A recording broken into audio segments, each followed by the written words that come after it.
In the previous lecture on harmonic oscillator model of diatomic molecule, we have seen the specific or the salient features of a rotation vibration spectra. Now today we are going to describe in particular manner the rotation vibration spectra.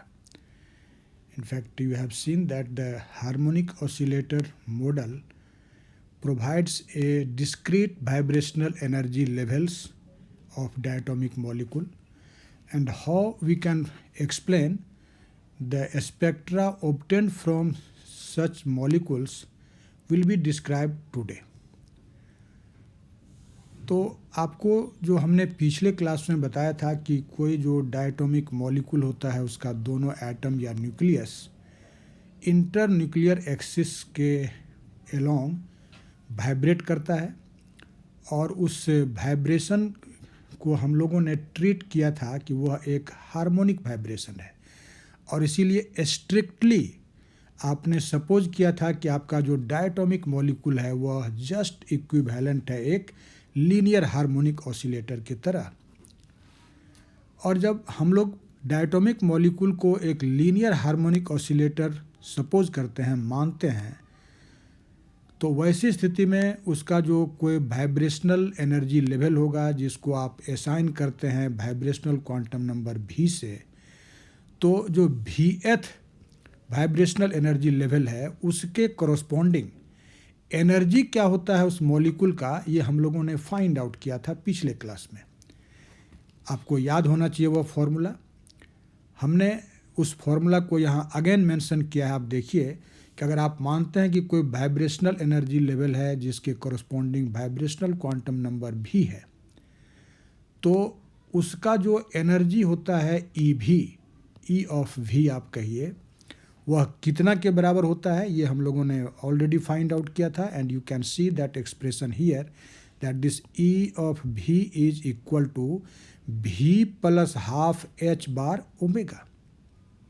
और आप जानते हैं कि ये जो vibrational quantum number भी है it is 0, 1, 2, 3 and so on. यही वैल्यू भी का इस बात को इम्प्लाई करता है कि ये जो वाइब्रेशनल एनर्जी लेवल्स है एक डायटोमिक मॉलिक्यूल का वह डिस्क्रीट है। अब हम इसी एनर्जी के एक्सप्रेशन के यूज से रोटेशन वाइब्रेशन स्पेक्ट्रा कैसा होगा डायटोमिक मॉलिक्यूल का उसको डिस्कस करना चाहते हैं। लेकिन आप जानते हैं कि मॉलिक्यूलर फिजिक्स में एक ट्रेडिशन है कि we discuss the molecular spectra in terms of the wave number, not in terms of energy. So first of all, we will find the wave number corresponding to this energy E of V. क्या करना होगा? E of V के corresponding wave number क्या होगा उसको हम लोग पहले find out करेंगे। दूसरे शब्द में आप कह सकते हैं कि हम लोग एक्चुअली वाइब्रेशनल टर्म वैल्यू जानना चाहते हैं। जब आप टर्म वैल्यू कहते हैं तो टर्म वैल्यू का मतलब क्या होता है? Energy expressed in unit of wave number. Wave number के टर्म में अगर एनर्जी को व्यक्त कर दिया जाए तो that is called term value. और यहाँ चूंकि वाइब्रेशनल एनर्जी की बात हो रही है so it will be called vibrational term value. और आप जानते हैं कि वाइब्रेशनल टर्म वैल्यू निकालते कैसे हैं? आप सिंपली इस एनर्जी को H और C के प्रोडक्ट से डिवाइड कर देते हैं, जहाँ H होता है प्लैंक्स कांस्टेंट और C हमारे EM रेडिएशन का स्पीड होता है फ्री स्पेस में। तो अगर मान लिया जाए कि एनर्जी E ऑफ V के कॉरस्पॉन्डिंग जो टर्म वैल्यू है या कहिए कि जो वेव नंबर है वह G ऑफ V है। This G of V is what? This is called term value और द वेव नंबर।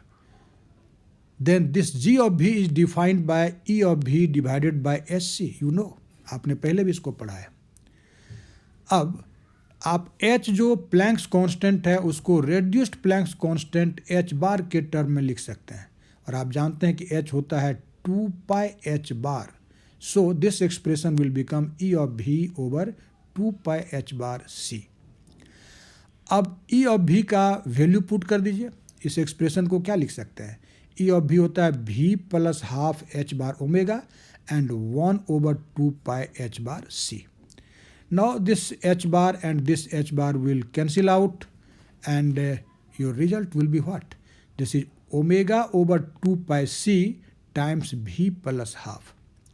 अब ध्यान से देखो कि एक पर्टिकुलर रेडिएशन के लिए ये जो फ्रीक्वेंसी है ओमेगा, इसको आप natural frequency of the vibrator या ऑसिलेटर भी कह सकते हैं। ये हमारे ऑसिलेटर का ही फ्रीक्वेंसी है, उसका नेचुरल फ्रीक्वेंसी है। जो आपने देखा था कि यह omega linear harmonic oscillator model में बराबर होता है √k/m के। Okay, and C is a constant, universal constant. So ω/2πc, this is written by the symbol omega v, v subscript लिखा है, and this omega v which is equal to ω/2πc, this is actually the classical frequency in wave number unit, और इसको हम लोग कहते हैं vibrational constant. इसलिए जो एनर्जी लेवल है जिसका क्वांटम नंबर भी है, उस भी लेवल के कॉरस्पॉन्डिंग जो टर्म वैल्यू होगा जिसको हम जी ऑफ भी कहते हैं, that will be equal to omega V times V plus half. तो क्या देखा आपने कि हमने एनर्जी को वेव नंबर के टर्म में एक्सप्रेस कर दिया और वह वैल्यू जी ऑफ भी बराबर है भी plus half times omega v. Okay, आप देख रहे हैं कि यहाँ फिर यह जो टर्म वैल्यू है वह भी डिपेंडेंट है। भी का डिफरेंट वैल्यू अगर हम रखेंगे, that is vibrational quantum number का, तो जो डिफरेंट वाइब्रेशनल एनर्जी लेवल होगा हमारे डायटोमिक मॉलिक्यूल का, वह मालूम, उसके कॉरस्पॉन्डिंग टर्म वैल्यू मालूम हो जाएगा। आप ज़रा ध्यान से देखिए, अगर हम भी का कुछ पर्टिकुलर वैल्यू ले लें, जैसे अगर भी का that is vibrational quantum number आपने 0 ले लिया, तो टर्म वैल्यू जी ऑफ 0 क्या हो जाएगा? हाफ ओमेगा भी। अगर आपने 1 ले लिया vibrational quantum number, then G of v will be what? That will be 3/2 omega v. 2 लेने से हो जाएगा 5/2 ओमेगा भी। 3 ले लिया तो 7/2 ओमेगा भी। अब गौर से देखो कि ये जो अलग अलग एनर्जी लेवल है उसके कॉरस्पॉन्डिंग टर्म वैल्यू या वेव नंबर का जो सक्सेसिव एनर्जी लेवल के बीच का डिफरेंस होगा, वेव नंबर का डिफरेंस, वो क्या होगा? जैसे अगर आप जानना चाहते हैं कि एक एनर्जी लेवल जिसके लिए भी 0 है और दूसरा एनर्जी लेवल जिसके लिए भी 1 है, तो इसके बीच वेव नंबर सेपरेशन कितना होगा, ये अगर आप जानना चाहते हैं तो क्या करेंगे? जी ऑफ 1 में से जी ऑफ 0 को सब्ट्रैक्ट कर देंगे। और आप देखिए कि जी ऑफ 1 क्या है? 3/2 omega v. And ji of 0 क्या है? दिस इज 1/2 ओमेगा भी। जब आप सब्ट्रैक्ट करेंगे, this will be simply omega v. Okay, ठीक उसी तरह से अगर हम G of 2 minus G of 1 निकालें, तो 5/2 minus 3/2 times omega v, and that will be again omega v. What does it mean? It means the wave number separation between any two successive vibrational energy level is constant, and that constant is equal to the vibrational constant omega v. Okay, इसका मतलब harmonic oscillator model के हिसाब से अगर सोचा जाए तो diatomic molecule का जो वाइब्रेशनल एनर्जी लेवल्स है, दे आर इक्वली स्पेस्ड। जो सक्सेसिव एनर्जी लेवल्स होगा उसके बीच का वेव नंबर सेपरेशन को हो या एनर्जी सेपरेशन को हो, वह कांस्टेंट होता है, सेम होता है, इक्वल होता है। ठीक है, और वह वेव नंबर सेपरेशन होता कितना के बराबर है? तो that is simply equal to the vibrational constant omega V. आप इसको इस डायग्राम में देख सकते हैं। हमने यहाँ पर डिफरेंट वाइब्रेशनल एनर्जी लेवल को इस हॉरिजेंटल लाइन से रिप्रेजेंट किया है।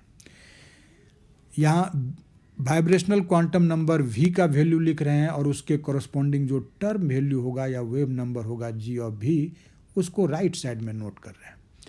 देखो, जब v 0 के बराबर है, आपने देखा है कि g of v half omega v होता है, 1 होने पर 3/2 ओमेगा v होता है, 2 अगर v है तो ये टर्म वैल्यू 5/2 ओमेगा v है, 3 होने पर 7/2 ओमेगा v और 4 अगर v है तो term value is 9/2 omega v। और इसमें सक्सेसिव एनर्जी लेवल के बीच का वेव नंबर सेपरेशन कांस्टेंट है ओमेगा v पर। ठीक है, अब देखना यह है कि जब स्पेक्ट्रम की आप बात करते हैं तो यह मॉलिक्यूल अगर लोअर एनर्जी स्टेट से हायर एनर्जी स्टेट में ट्रांजिट करेगा तो इसको बाहर से एनर्जी चाहिए, मतलब ये मॉलिक्यूल जो है वह एनर्जी एब्जॉर्ब करेगा, उससे एब्जॉर्प्शन स्पेक्ट्रा मिलेगा। और अगर वह हायर लेवल से लोअर लेवल पर आता है तो उस कंडीशन में एनर्जी इमिटेड होगा और उससे आपको इमिशन स्पेक्ट्रा मिलता है। ठीक है, अब इन फैक्ट इसी बात को हम लोग डिस्कस करना चाहते हैं। जैसे आप सपोज कर लीजिए कि अगर हम लोग सोचें कि हमारा जो हायर एनर्जी लेवल है, हायर या अपर एनर्जी लेवल आप कह सकते हैं, उस अपर एनर्जी लेवल के लिए वाइब्रेशनल क्वांटम नंबर सपोज कर लिया हमने कि that is v prime. So v prime is what? This is vibrational quantum number for upper vibrational energy level. और फिर दूसरा एक वाइब्रेशनल एनर्जी लेवल लेते हैं जो लोअर है, मतलब दो के बीच ट्रांजिशन होगा, इसलिए दो वाइब्रेशनल एनर्जी लेवल को कंसिडर कर रहे हैं। और लोअर वाइब्रेशनल एनर्जी लेवल के लिए हम वाइब्रेशनल क्वांटम नंबर v को सपोज कर लेते हैं कि वह v डबल प्राइम है। ठीक है, अब इसी दोनों लेवल के बीच, जैसे आप सपोज करिए कि ये आपका एनर्जी लेवल है जिसके लिए v है v प्राइम, और यह एनर्जी लेवल है जिसके लिए वाइब्रेशनल क्वांटम नंबर है v double prime. v double prime is the vibrational quantum number for lower energy level and v prime is for upper energy level and the transition will take place between these two। ठीक है, अब ध्यान से सोचो, अगर higher level से molecular transition lower level पर होगा तो एनर्जी इमिटेड होगा, दोनों एनर्जी लेवल के डिफरेंस के बराबर एनर्जी ही इमिट होगा, और ऐसी स्थिति में क्या होगा? इमिशन स्पेक्ट्रा मिलेगा, है ना। अब मिलेगा क्या प्रैक्टिकली वो अलग बात है, थियोरेटिकल बात कर रहे हैं कि अगर ऐसा होता है, if the molecular transition takes place from the higher energy level और higher vibrational energy level corresponding to v prime to the lower vibrational energy level corresponding to v double prime, then energy will be emitted। Okay, और ठीक इसका reverse अगर हम यह सोचें कि molecular transition takes place from the lower energy level v double prime to v prime, then this transition will take place only when the molecule will absorb energy। क्योंकि उसको लोअर एनर्जी लेवल से higher में जाना है, तो ये तो बाहर से जब तुम इसको एनर्जी दोगे वह एब्जॉर्ब करेगा तभी होगा। So in this transition when the transition is v double prime to v prime, definitely same amount of energy will be absorb. Same amount से क्या मतलब है कि v प्राइम से v डबल प्राइम ट्रांजिशन होगा, उसमें जितना अमाउंट एनर्जी का इमिटेड होगा ठीक उतना ही अमाउंट चाहिए एनर्जी का v डबल प्राइम स्टेट से v प्राइम स्टेट में मॉलिक्यूल को ले जाने के लिए। ठीक है, इसलिए इस दोनों ही ट्रांजिशन में एनर्जी का अमाउंट चूंकि सेम है, लेकिन फर्क यह है कि एक हायर टू लोअर में एनर्जी इमिट होता है, लोअर टू हायर में एब्जॉर्ब होता है, लेकिन अमाउंट तो सेम रहता है। इसलिए जो वेव नंबर इमिटेड होगा या जो वेव नंबर एब्जॉर्ब होगा उसका वह वेव नंबर सेम ही होगा दोनों केस में। इमिटेड वेव नंबर और absorb wave number will be same, and what will be that? That will be nu bar, अगर मान लें कि इमिटेड अथवा absorb wave number nu bar है, तो this nu bar will be equal to what? This will be G of v prime minus G of v double prime. Okay, higher वाले wave number से lower वाले को subtract कर दो, यही तुम्हारा इमिटेड अथवा एब्जॉर्ब वेव नंबर होगा। लेकिन आप जानते हैं कि जी ऑफ भी प्लस हाफ ओमेगा भी होता है, तो जी ऑफ भी प्राइम क्या होगा? भी को भी प्राइम से रिप्लेस कर देंगे। So G of v prime will be equal to v prime plus half times omega v. And what will be this G of v double prime? This will be v double prime plus half times omega v. क्या देख रहे हैं आप? In both terms omega v is constant, दोनों term में omega v है कि नहीं? You can take this omega v as a common factor and the remaining term will be what? V prime plus half minus V double prime plus half. तो ये जो 1/2 है, that those will cancel out and the result will be simply V prime minus V double prime times omega v. देखिए हमने ऐसा यहाँ पर mention किया है, नहीं आप इसको देख सकते हैं कि जो अब अलजेब्रा सिंपल अलजेब्रा है। So the emitted or the absorbed wave number v new bar, what will be that? That will be v prime minus v double prime times omega v। ठीक है, अब ऐसी स्थिति में क्या क्या ट्रांजिशन पॉसिबल है? सामान्य तौर पर आप क्या सोच सकते हैं? अगर बहुत प्रैक्टिकल पॉइंट ऑफ व्यू से नहीं सोचा जाए, केवल थियोरिटिकल बात करें, तो उस स्थिति में तो कोई यह सोच सकता है कि जो किसी भी हायर लेवल से लोअर पर ट्रांजिशन हो सकता है, लोअर से हायर पर ट्रांजिशन हो सकता है, ऐसा हम सोच सकते हैं। लेकिन आप जानते हैं कि कभी भी जब मॉलिक्यूलर ट्रांजिशन हो, चाहे एटॉमिक ट्रांजिशन हो, इट मीन्स कि मॉलिक्यूल एक एनर्जी लेवल से दूसरे एनर्जी लेवल में ट्रांजिट करेगा, तो that transition may be allowed और मे बी नॉन अलाउड। ऐसा नहीं है कि किसी भी हायर एनर्जी लेवल से किसी लोअर एनर्जी लेवल पर ट्रांजिशन हो जाएगा, ऐसा नहीं होता है। और किसी भी लोअर लेवल से हायर लेवल पर ट्रांजिशन हो जाएगा, ऐसा भी नहीं होता है। ठीक है, उसके लिए प्रॉपर सिलेक्शन रूल होता है, और वह सिलेक्शन रूल होगा क्या? That is studied in quantum mechanics. जब क्वांटम मैकेनिक्स में आप पढ़ते हैं फर्मी गोल्डन रूल, वहाँ पर हम लोग डिफरेंट ट्रांजिशन के लिए सिलेक्शन रूल पढ़ते हैं, कैसे उसको फाइंड आउट करेंगे। देखो, एक्चुअली क्वांटम मैकेनिक्स में जब हम लोग सिलेक्शन रूल का बेसिक थियोरी पढ़ते हैं, तो वहाँ पर हम अपने उस सिस्टम का जो मैट्रिक्स एलिमेंट होता है उसको निकाला जाता है, देखा जाता है कि किस कंडीशन में मैट्रिक्स एलिमेंट नॉन जीरो होगा, नॉन वैनिशिंग होगा, और जिस कंडीशन में सिस्टम का मैट्रिक्स एलिमेंट नॉन वैनिशिंग होता है, वही कंडीशन बताता है कि ट्रांजिशन अलाउड कब है, उसको बताता है।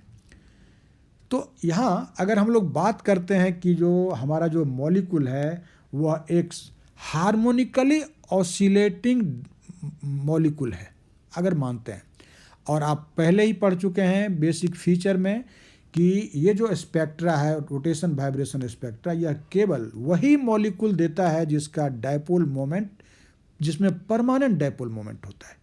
तो देखो, क्वांटम मैकेनिक्स बताता है कि अगर हमारा डायटोमिक मॉलिक्यूल जो पोलर है, जिसमें डायपोल मोमेंट है, उस मॉलिक्यूल के द्वारा अगर उसका जो मैट्रिक्स एलिमेंट होगा वह नॉन वैनिशिंग होगा, वह कब होगा? उसके लिए एक्चुअली दो कंडीशन है।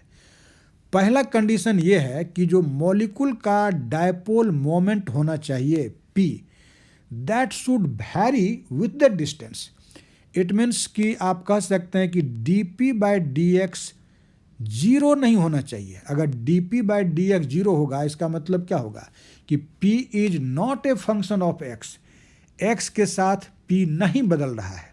ठीक है, लेकिन अगर आप कहते हैं कि dp/dx is not equal to zero, it means dipole moment is varying with x, इसका मतलब हुआ कि जो डिस्प्लेसमेंट होता है उसका यह फंक्शन है p, और ये एक नेसेसरी कंडीशन है मैट्रिक्स एलिमेंट के नॉन जीरो होने के लिए। साथ ही साथ वह फर्मी गोल्डन रूल यह भी बताता है कि इस हार्मोनिकली ऑसिलेटिंग मॉलिक्यूल जिसका डायपोल मोमेंट p है, उस केस में वही ट्रांजिशन अलाउड होगा जिस ट्रांजिशन में वाइब्रेशनल क्वांटम नंबर का चेंज या तो +1 होगा या -1 होगा। मतलब जैसे अगर तुम कहते हो कि ये 2 लेवल है, इसके बीच मॉलिक्यूलर ट्रांजिशन होता है, तो ये ट्रांजिशन अलाउड तभी होगा जबकि इसके कॉरस्पॉन्डिंग जो क्वांटम नंबर है v और इसके कॉरस्पॉन्डिंग जो क्वांटम नंबर है v डबल प्राइम, इस दोनों का जो डिफरेंस होना चाहिए, डिफरेंस बोल रहे हैं, नॉट माइनस नहीं लिख रहे हैं, that should be equal to 1। इसका मतलब अगर v प्राइम हाइयर है तो v prime minus v double prime +1 होना चाहिए और v double prime minus v prime -1 होना चाहिए। अगर 2 लेवल के बीच ट्रांजिशन को सोचते हो कि अलाउड होगा तो यह सिलेक्शन रूल सेटिस्फाइड होना चाहिए, या ऐसे कहो कि जिस 2 लेवल के लिए यह सिलेक्शन रूल सेटिस्फाइड होगा कि चेंज इन जो क्वांटम नंबर v है वह या तो +1 है या -1 है, वही ट्रांजिशन अलाउड ट्रांजिशन होगा।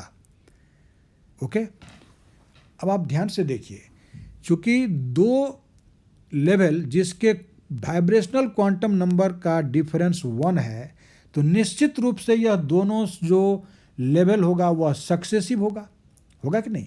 जैसे मान लो कि एक लेवल है तुम्हारा 0, दूसरा है 1, तीसरा है 2 मतलब ये सब v का मान है, तो सक्सेसिव के बीच ट्रांजिशन होगा तभी तो चेंज इन v का मान या तो +1 होगा या -1 होगा। इसलिए निश्चित रूप से अगर आप मॉलिक्यूल को बिल्कुल एक आइडियल हार्मोनिक ऑसिलेटर ट्रीट करते हैं तो उस स्थिति में आपको कहना होगा कि only those molecular transitions will be allowed which will take place between the 2 successive energy levels. ठीक है, वही केवल ट्रांजिशन अलाउड होगा। साथ ही साथ जो डायपोल मोमेंट होना चाहिए, परमानेंट डायपोल मोमेंट मॉलिक्यूल का, उसको डिस्टेंस के साथ बदलना चाहिए, तभी ये आपको स्पेक्ट्रा मिलेगा। अब ऐसी स्थिति में अगर आप सोचें कि क्या क्या ट्रांजिशन पॉसिबल है, अगर आप प्रैक्टिकल पॉइंट ऑफ व्यू से नहीं सोचते हैं, जो वास्तविकता होती है नहीं सोचते हैं, केवल थ्योरेटिकली सोचते हैं, तो अभी आपने कहा कि 2 सक्सेसिव लेवल के बीच ट्रांजिशन होगा, तो मान लो कि हम पूछेंगे कि v = 1 वाला लेवल और v = 0, इसके लिए डेल्टा v का जो वैल्यू है, इस दोनों की अगर बात करें तो दैट विल बी +-1 होगा कि नहीं। अगर 0 से 1 पर हुआ, 0 से 1 पर ट्रांजिशन हुआ तो डेल्टा v कितना के बराबर होगा, दैट विल बी +1। 1 - 0 करो, और बाय द वे अगर यह ट्रांजिशन 1 से 0 पर होता है then this delta v will be equal to -1। तो थ्योरेटिकली तो ऐसा लगता है कि 0 to 1 and 1 to 0 vibrational level के लिए ट्रांजिशन अलाउड है, ऐसा लगता है। फिर मान लो किसी ने सोचा कि 1 से 2 पर होगा ट्रांजिशन मॉलिक्यूल का, v = 1 to v = 2, तो आप इस केस में भी अगर डेल्टा v निकालेंगे +1 होगा। जो सिलेक्शन रूल है वो तो इसको भी अलाउ कर रहा है नहीं, और अगर 2 से 1 पर हुआ तो फिर डेल्टा v का वैल्यू क्या आएगा, -1। सिलेक्शन रूल के हिसाब से ये भी अलाउड है। फिर मान लो किसी ने कहा कि 2 से 3 पर होगा तो डेल्टा v का वैल्यू फिर आपका 1 हो गया, और क्या बोलते हैं 3 से 2 पर तो डेल्टा v हो जाएगा -1। In accordance with the selection rule, all these transitions are possible, but this is not practically possible. आपको ये समझना होगा कि वास्तव में ये तो मैथमेटिकली आप देख रहे हैं कि डेल्टा भी सारे केस में 1 या -1 हो रहा है, सिलेक्शन रूल के हिसाब से ये सब ट्रांजिशन पॉसिबल होना चाहिए, लेकिन क्या हमारा हार्मोनिक ऑसिलेटर मॉडल इस बात को अलाउ करता है? क्या ऐसा होता है? इस बात को सोचना होगा। फैक्ट ये है कि इसमें आपका सिर्फ एक ही ट्रांजिशन पॉसिबल होगा, ये वाला, जिसके लिए आप कहते हैं डेल्टा वी इक्वल टू 1। केवल प्रैक्टिकली यही पॉसिबल होता है सामान्य रूम टेम्परेचर पर। क्यों होता है इस बात को अब हम पहले समझेंगे, और तब अभी जो हमने ये सब डिफरेंट ट्रांजिशन दिखाया, सारा इसको छोड़कर केवल ये ट्रांजिशन वास्तव में रूम टेम्परेचर पर होगा, from V prime equal to 0 to V double prime equal to 1। मतलब V prime equal to 0 to V double prime equal to 1। Only this transition is possible in accordance with the simple harmonic model of atom at room temperature। केवल यही possible है, बाकी जितना हमने अभी transition दिखाया, no one is possible, कोई संभव नहीं होगा। अगर तुम बात करते हो किसका, लीनियर हार्मोनिक ऑसिलेटर का मॉडल का, और रूम टेम्परेचर पर तुम यह एक्सपेरिमेंट कर रहे हो, ये सब पॉसिबल नहीं होगा। इसलिए इस डायग्राम में अभी समझाने के लिए भले ही हमने कुछ ट्रांजिशन दिखाया, but all those transitions are not possible practically in case of a diatomic molecule when you treat the molecule just as a linear harmonic oscillator. नहीं संभव है। क्या संभव है, इस बात को अब हम लोग पढ़ेंगे, कैसे यह होगा, क्या होता है, व्हाट इज द रियलिटी, इस बात को हम लोग अब समझने जा रहे हैं। देखो, एक्चुअली जो हमारा डायटोमिक मॉलिक्यूल है, अगर हम उसके वाइब्रेशनल एनर्जी लेवल्स की बात करें, जो यहाँ फिगर में दिखाया हुआ है, तो इनफैक्ट वाइब्रेशनल एनर्जी लेवल के बीच का जो सेपरेशंस है, वह सेपरेशन रोटेशनल एनर्जी लेवल के सेपरेशन से बहुत ही अधिक होता है, एक कंसिडरेबली कहिए लार्जर होता है। ठीक है, और आप ये कह सकते हैं कि अगर रूम टेम्परेचर पर हम बात करें, तो दो लेवल के बीच का जो एनर्जी का डिफरेंस होगा, वह K इंटू टी, जहाँ T रूम टेम्परेचर है, इससे ग्रेटर होता है, ग्रेटर देन KT। ये जो दो सक्सेसिव लेवल के बीच का एनर्जी सेपरेशन है, that is greater than KT। तो ऐसी स्थिति में सामान्य रूम टेम्परेचर पर मोस्ट ऑफ द मॉलिक्यूल्स, या कहिए कि ऑलमोस्ट ऑल मॉलिक्यूल्स प्रेजेंट होता है ग्राउंड लेवल में। जो हायर एनर्जी लेवल्स है, दोज आर एक्चुअली एम्प्टी, वो सब खाली होता है, क्योंकि जब रूम टेम्परेचर की बात करते हो तो मॉलिक्यूल के पास जो एनर्जी होगा वह KT के ऑर्डर का होगा, जबकि हमने क्या कहा कि vibrational energy levels rotational energy level के कंपैरिजन में बहुत सेपरेटेड होता है। इसीलिए किसी मॉलिक्यूल के पास जो रूम टेम्परेचर पर एनर्जी होता है KT के ऑर्डर का, और KT से ज़्यादा का सेपरेशन है दो एनर्जी लेवल के बीच, इसलिए सामान्य तौर पर डायटोमिक मॉलिक्यूल के केस में जो हायर वाइब्रेशनल एनर्जी लेवल्स है, वहाँ मॉलिक्यूल प्रेजेंट नहीं रहता है।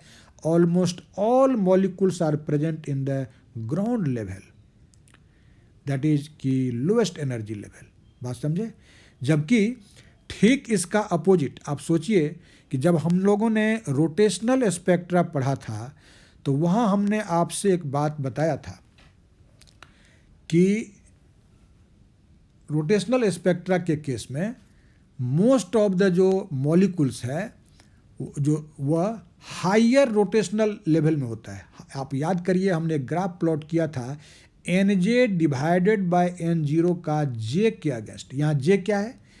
J is the rotational quantum number, and this decides और this levels the rotational energy levels. ठीक है, और उसमें आप जब J का वैल्यू 0 लेते हैं तो फिर लोएस्ट एनर्जी लेवल होते हैं, this is rotational energy level. फिर J इक्वल टू 1 लेते हैं, और एनजे का यहाँ मतलब क्या होता है, आप पढ़ चुके हैं इस बात को कि एनजे का मतलब हुआ वह रोटेशनल एनर्जी लेवल जिसके लिए क्वांटम नंबर जे के बराबर है और उसमें प्रेजेंट मॉलिक्यूल का संख्या है यूनिट वॉल्यूम में एनजे, और एन जीरो है जे बराबर जीरो लेवल में N J equal to zero वाला जो एनर्जी लेवल है रोटेशनल एनर्जी लेवल उसमें प्रेजेंट मॉलिक्यूल का संख्या।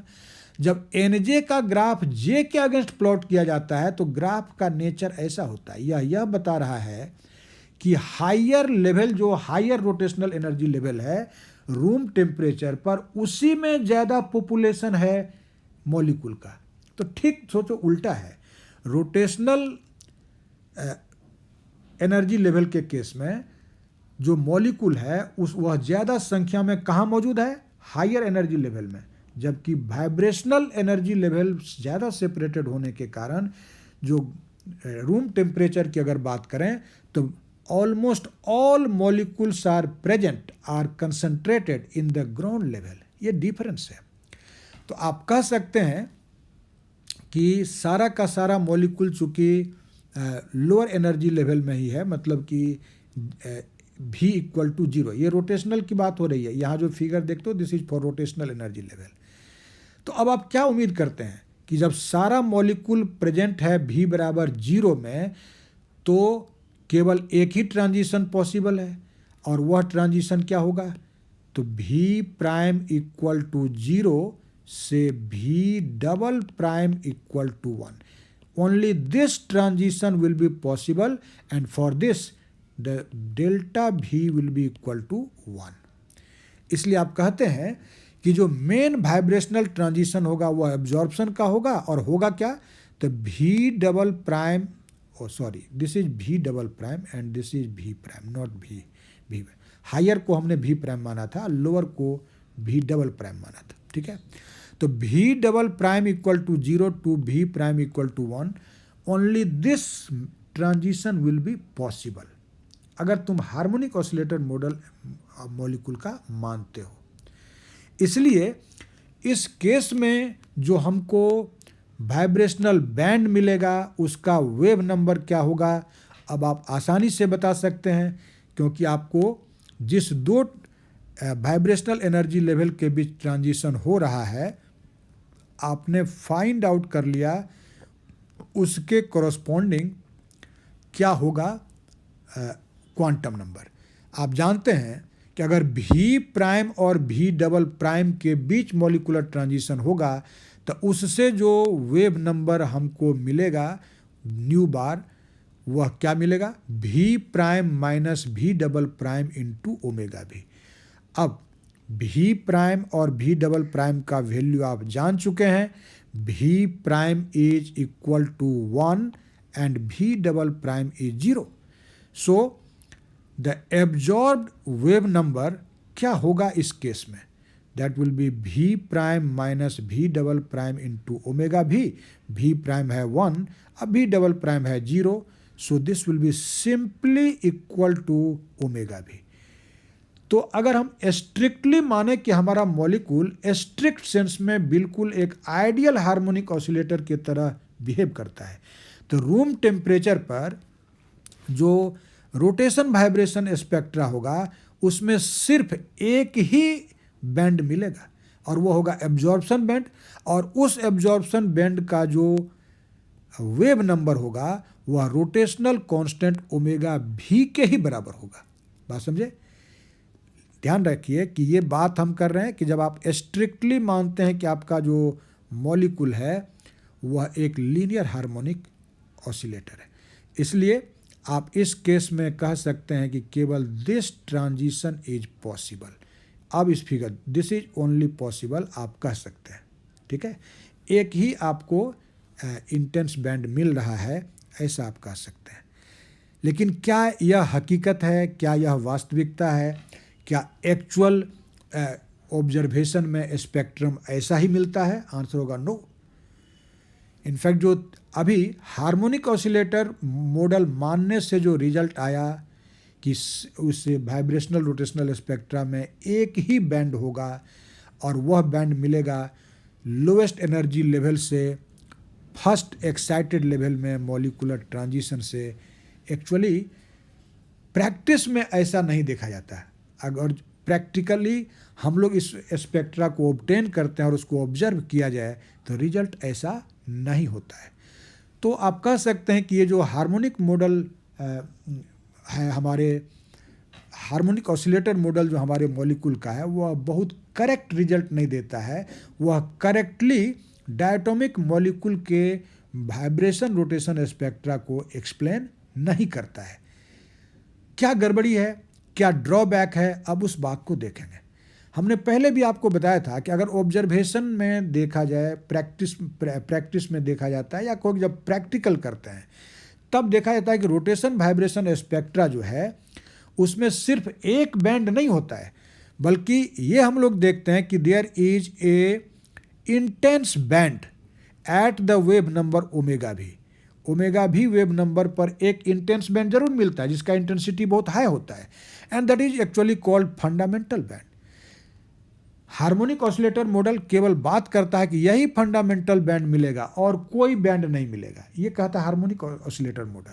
लेकिन एक्सपेरिमेंट कहता है, ऑब्जर्वेशन कहता है कि इस फंडामेंटल बैंड के अलावा लेस एंड लेस इंटेंसिटी का अदर बैंड्स भी मिलता है और उसको हम लोग कहते हैं ओवरटोन्स। क्या बोलते हैं इसको? ओवरटोन्स। और ये जो ओवरटोन्स मिलता है, आप जरा देखिए, ये आपको जो हमने लाइन खींचा है ये इनफैक्ट ओवरटोन्स को रिप्रेजेंट करता है। यह जो ओवरटोन है एक्सपेरिमेंट में देखा जाता है कि यह इस ओमेगा भी जो वेव नंबर है, फर्स्ट ओवरटोन का वेव नंबर इस ओमेगा भी से स्लाइटली कम हो। हमने लगभग इक्वल लिखा है, but this is slightly less than 2 omega भी। जो सेकेंड ओवरटोन होगा उसका वेव नंबर ओमेगा भी के 3 टाइम्स से स्लाइटली लेस होगा, 3 ओमेगा भी से स्लाइटली लेस। इसी तरह से ये धीरे धीरे इसका wave number 2 times 3 times of omega भी से घटता चला जाता है और इंटेंसिटी भी घटता है। This is experimental observation. जबकि हमारा हार्मोनिक ऑसिलेटर मॉडल इस बात को एक्सप्लेन नहीं कर पाता है कि इस स्पेक्ट्रम में ओवरटोन्स होगा।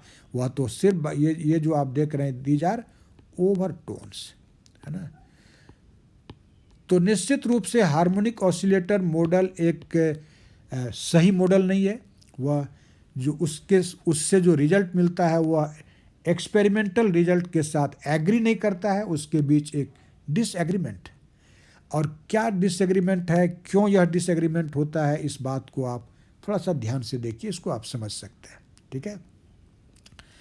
इनफैक्ट ये जो ओवरटोन प्रेजेंट है वह किस बात को इंडिकेट करता है कि हमारे इस स्पेक्ट्रम में ओवरटोन भी प्रेजेंट है, जो कि हार्मोनिक ऑसिलेटर मॉडल नहीं बता पाता है। ये इस बात को इंडिकेट करता है कि आपने जो सिलेक्शन रूल यूज किया इस स्पेक्ट्रम को फाइंड आउट करने के लिए कि delta V should be equal to ±1, overtone का प्रेजेंस बताता है कि यह selection rule delta V equal to ±1 strictly followed नहीं हो रहा है, स्ट्रिक्टली फॉलोड नहीं हो रहा है। अगर ये स्ट्रिक्टली फॉलोड होगा तब तो मात्र एक ही बैंड मिलेगा, फंडामेंटल बैंड। वो जो हायर ऑर्डर का ओवरटोन्स मिलता है वह इस बात को इंडिकेट करता है कि इसका मतलब वैसा भी ट्रांजिशन हो रहा है वास्तव में जिसके लिए डेल्टा भी 1 से ग्रेटर है, उस तरह का भी ट्रांजिशन हो रहा है और उसी ट्रांजिशन से एक्चुअली हमको ओवरटोन्स मिलता है। साथ ही साथ यह इस बात को आप इस तरह से एट्रीब्यूट कर सकते हैं कि आप मानते हैं कि हमारा जो मॉलिक्यूल है उसमें परमानेंट डायपोल मोमेंट है और वह डायपोल मोमेंट x के साथ लीनियरली वैरी करता है। आपको हमने कहा था कि dipole moment of the molecule p is equal to qx। It means इस डिस्प्लेसमेंट के साथ यह p लीनियरली वैरी कर, यह हमने माना, इसलिए तो लीनियर हार्मोनिक ऑसिलेटर कहते हैं। लेकिन इस ओवरटोन का प्रेजेंस बता रहा है कि इसका मतलब वास्तव में जो यह p है वह x का एक लीनियर फंक्शन नहीं है। जो इंटर न्यूक्लियर डिस्प्लेसमेंट है एक्स, जो आपका आर माइनस आर नॉट के बराबर होता है, उसका यह लीनियर फंक्शन नहीं है। इसमें क्वाड्रेटिक टर्म, हायर ऑर्डर का टर्म भी इसका मतलब मौजूद होगा, है ना। इसका मतलब हुआ कि हमारा जो मॉलिक्यूल है उसे एक लीनियर हार्मोनिक ऑसिलेटर ट्रीट करना बहुत ही करेक्ट नहीं है, उसमें कमी है। और इस घटना को हम लोग कहते हैं कि इलेक्ट्रिकल एन हार्मोनिसिटी। इसका मतलब हमारा मॉलिक्यूल वास्तव में एक एन हार्मोनिक ऑसिलेटर है, नॉट हार्मोनिक ऑसिलेटर। और पी का एक्स के साथ नॉन लीनियरली वैरी करना, this is known as electrical anharmonicity. Okay, फिर आपने अभी क्या पढ़ा कि जो ओवरटोन्स है उसका वेव नंबर, फंडामेंटल बैंड का जो वेव नंबर है ओमेगा भी, उसके 2 गुना से 3 गुना से 4 गुना से स्लाइटली लेस होता है, घटते चला जाता है। हमने यहाँ मेंशन किया, तो overtones appear not exactly at 2 omega V 3 omega V, but at lesser and lesser values, धीरे धीरे घटता हुआ। ये किस बात को इंडिकेट करता है? आप याद कीजिए कि harmonic oscillator model of diatomic molecule कहता है कि vibrational energy levels are equally spaced. आपने देखा था कि 2 सक्सेसिव एनर्जी लेवल के बीच का वेव नंबर सेपरेशन ओमेगा भी के ही बराबर आता है, पढ़े थे कि नहीं?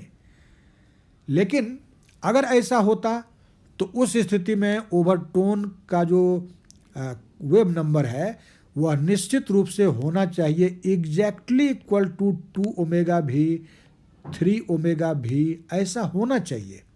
कब होता ऐसा? तो तब होता जबकि ये हार्मोनिक, ये जो वाइब्रेशनल एनर्जी लेवल है वह इक्वली स्पेस्ड होता, तब होता। लेकिन प्रैक्टिस कहता है कि जैसे जैसे ओवरटोन का ऑर्डर बढ़ता है उसका जो वेव नंबर है वह थोड़ा थोड़ा घटते चला गया। ये इस बात को इंडिकेट करता है कि वास्तव में डायटोमिक मॉलिक्यूल का जो वाइब्रेशनल एनर्जी लेवल्स है they are not equally spaced, बल्कि higher levels are more closer. आप इस फिगर पर ध्यान से देखिए कि ये v इक्वल टू 0 लेवल को हमने दिखाया, यह v इक्वल टू 1 लेवल को दिखाया। अब इस दोनों के बीच के सेपरेशन को देखो और 1 और 2 के बीच के सेपरेशन को देखो। 1 और 2 के बीच का सेपरेशन स्मॉल है, किससे? 0 और 1 के बीच के सेपरेशन से। इसका मतलब जैसे जैसे हायर लेवल में जाएंगे ये एनर्जी लेवल्स कन्वर्ज करता जाता है, इसके बीच का जो सेपरेशन है वह घटता चला जाता है। और बहुत बड़ा वैल्यू जब v का ले लेंगे तो यह ऑलमोस्ट कंटिन्यूअस हो जाएगा। देखो यहाँ पर ये क्वांटिनम है, ये कंटिन्यूअस हो गया। तो फैक्ट ये है कि हमारा जो डायटोमिक मॉलिक्यूल है उसका vibrational energy levels are not equally spaced but they converge. Higher order वाला जो है वह क्लोजर होता चला जाता। और यही कारण है कि ये जो ओवरटोन का जो वेव नंबर है वह 2 ओमेगा भी 3 ओमेगा भी से स्लाइटली कम होते चला जाता है। और ये अगर तुम कहते हो कि वाइब्रेशनल एनर्जी लेवल के बीच का सेपरेशन हायर ऑर्डर के लेवल में जाने पर घटते चला गया, ये लेवल्स कन्वर्ज करता गया, ये इस बात को इंडिकेट करता है कि हम लोग जो पहले सपोज किए थे कि हमारा जो पोटेंशियल एनर्जी फंक्शन है वह अगर प्लॉटेड होता है आपको x के अगेंस्ट, तो उस स्थिति में आपने देखा था कि ये जो v ऑफ r या v ऑफ x होता है वह एक पैराबोला होता है जो सिमेट्रिक होता है v ऑफ x के अबाउट। इसका मतलब आपने माना था कि जो v ऑफ r या v ऑफ x है that is a parabolic function of x। Fact इसका मतलब ये नहीं है, एनर्जी ऐसा होने पर तो एनर्जी लेवल इक्वली स्पेस्ड होगा। तो एनर्जी लेवल का कन्वर्ज करना बताता है कि वास्तव में ये जो हमारा पोटेंशियल एनर्जी कर्व है वह स्ट्रिक्ट सेंस में पैराबोलिक नहीं है। हमने यहाँ लिखा है it is due to the fact that the potential energy curve of the molecule is not strictly parabolic.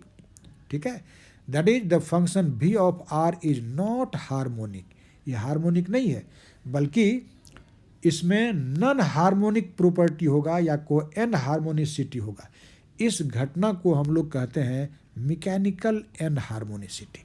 तो क्या समझे आप कि वास्तव में लीनियर हार्मोनिक मॉडल जो हम लोग लीनियर हार्मोनिक ऑसिलेटर मॉडल जो मॉलिक्यूल का पढ़ते हैं, उससे जो स्पेक्ट्रम का एक्सप्लेनेशन किया, वह ऑब्जर्वेशन से जो रिजल्ट मिलता है, एक्सपेरिमेंट से जो रिजल्ट मिलता है, उसके साथ एग्री नहीं करता है। सो linear harmonic oscillator model of diatomic molecule is not very satisfactory, it is not very ideal. बल्कि वास्तविकता ये है कि हमारा जो मॉलिक्यूल है वह एक एन हार्मोनिक ऑसिलेटर की तरह बिहेव करता है।